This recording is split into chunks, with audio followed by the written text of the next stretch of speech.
നമ്മുടെ RG foods എന്ന് പറയുമ്പോൾ ഒരു 100+ പ്രൊഡക്ട്സോളം ഉണ്ട്. അപ്പം ഇതിൽ വിഷ്ണു ഒരാൾ ആദ്യമായിട്ട് ട്രൈ ചെയ്യാൻ പോവാണ്. അപ്പം അയാളോട് എന്തൊക്കെ ഫുഡ്സ് ആയിരിക്കും ഒന്ന് റെക്കമെൻഡ് ചെയ്യുക, നിങ്ങൾ ഇതൊക്കെ ഒന്ന് ട്രൈ ചെയ്ത് നോക്കൂ എന്ന് പറയുകയാണെങ്കിൽ? നിങ്ങൾ ഏത് പ്രൊഡക്റ്റ് എടുത്തു കഴിഞ്ഞാലും അതിൻ്റെ ഒരു ഫ്ലാഗ്ഷിപ്പ് പ്രൊഡക്റ്റ് ഉണ്ടാവും. ഇന്ന പ്രൊഡക്റ്റാണ് ബെസ്റ്റ്, ഇന്ന പ്രൊഡക്റ്റാണ് ബെസ്റ്റ് എന്ന് എന്നോട് ചോദിച്ചു കഴിഞ്ഞാൽ ഒബ്വിയസ്ലി ഞാൻ പറയേണ്ട നല്ലെണ്ണ, കാരണം നമ്മളെ തുടക്കം അതെന്നാണ്, അത് നമ്മൾ മറക്കാൻ പാടില്ല. പക്ഷേ എൻ്റെ ഏത് പ്രൊഡക്റ്റിനും അതിൻ്റെതായ ക്വാളിറ്റി ഉണ്ട്. ഇപ്പം റീസെൻ്റ്ലി ഞാൻ UK മാർക്കറ്റ് വിസിറ്റിന് പോയ സമയത്ത് ഒരു Nepali family, husband and wife വന്ന സമയത്ത് ഞാൻ എൻ്റെ ഒരു കസാവ ചിപ്സ് കൊടുത്തു, മുറുക്ക് കൊടുത്തു, പൊട്ടിച്ച് ആദ്യം ഞാൻ കഴിച്ചു നോക്കി. എനിക്ക് കോൺഫിഡൻസ് ഉള്ള സാധനമാണല്ലോ കൊടുക്കാൻ.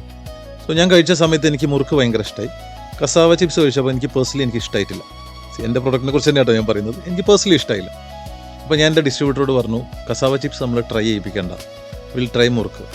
നോ സർ, രണ്ടും ട്രൈ ചെയ്യിപ്പിക്കുന്നു. നമ്മൾ കൊടുത്ത സമയത്ത് ഹസ്ബൻഡിന് ഇഷ്ടമായത് മുറുക്കും, വൈഫിന് ഇഷ്ടമായത് കസാവ. സോ ഓരോ ആൾക്കാർക്കും ഓരോ രീതികളാണ്. അപ്പോൾ എനിക്ക് ഇഷ്ടപ്പെടുന്ന എല്ലാം നിങ്ങൾക്ക് ഇഷ്ടപ്പെട്ടോളണമെന്ന് വരില്ല. അപ്പം ഏതൊന്നുമില്ല, നമ്മളെ പ്രൊഡക്റ്റ് പപ്പടമാണെങ്കിലും ഏത് പ്രൊഡക്റ്റ്, ഈവൻ നമ്മൾ കൊപ്പര ചെയ്യുന്നു എന്ന് പറഞ്ഞു, നമ്മൾ ഹോൾ കൊപ്പര ചെയ്യുന്നുണ്ട്. നമ്മളത് ഏറ്റവും നല്ല നോക്കിയിട്ട്, കാരണം ഏറ്റവും ഡ്രൈഡ് ആയിട്ടുള്ള അത്രയും ഡീറ്റെയിൽ ആയിട്ടാണ് നോക്കുന്നത്. ഇപ്പോൾ നമ്മളിപ്പം കേരളത്തിൽ കച്ചവടം ചെയ്യുമ്പോൾ കേരളത്തിൽ RGയുടെ പ്രൊഡക്ട്സ് മറ്റുള്ള കോമ്പറ്റേറ്റർ പ്രൊഡക്ട്സിനേക്കാളും 30 രൂപ 40 രൂപ കൂടുതലാണ് RGയുടെ പ്രൊഡക്ട്സ്. പക്ഷേ ഇൻ്റർനാഷണലി വരുന്ന സമയത്ത് അത്ര കൂടുതലുമല്ല. നമ്മൾ നാട്ടിൽ നിന്ന് മേടിച്ചാലും UK മേടിച്ചാലും അയർലൻഡിൽ മേടിച്ചാലും നമ്മൾ ഒരൊറ്റ ക്വാളിറ്റി RG കീപ്പ് ചെയ്യുന്നു.